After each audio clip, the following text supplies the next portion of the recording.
दोस्तों, गौतम बुद्ध की एक प्रचलित कथा के अनुसार एक दिन सुबह सुबह सभी शिष्यों बुद्ध के प्रवचन सुनने के लिए एक साथ बैठे हुए थे। कुछ देर बाद बुद्ध अपने साथ एक रस्सी लेकर आए।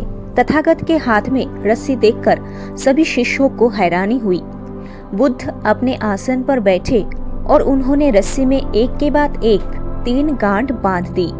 इसके बाद उन्होंने शिष्यों से पूछा कि क्या ये वही रस्सी है जो गांठ बांधने से पहले थी। इस प्रश्न के जवाब में एक शिष्य ने कहा कि तथागत, इसका उत्तर थोड़ा मुश्किल है। ये हमारे देखने के तरीके पर निर्भर करता है। एक तरह से रस्सी तो वही है, इसमें कोई बदलाव नहीं है।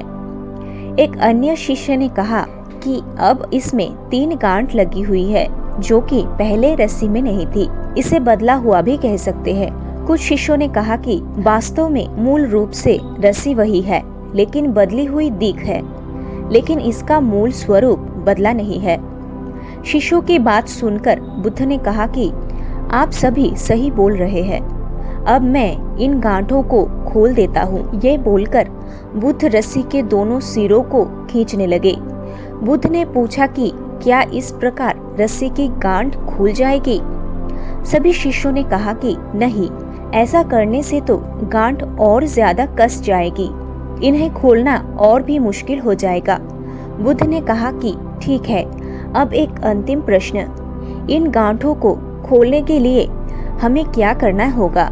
शिष्यों ने कहा कि हमें इन गांठों को ध्यान से देखना होगा, जिससे हम जान सके कि इन्हें कैसे लगाया गया है। इसके बाद हम गांठ आसानी से खोल सकते हैं। बुद्ध इस जवाब से संतुष्ट हुए और उन्होंने कहा कि ये सही बात है।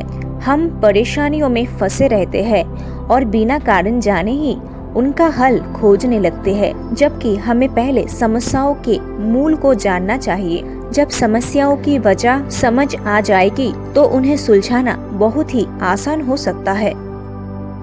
दोस्तों, आपको ये वीडियो कैसा लगा कमेंट करके जरूर बताएं और ऐसे मोटिवेशनल वीडियो के लिए इस चैनल को सब्सक्राइब कीजिए।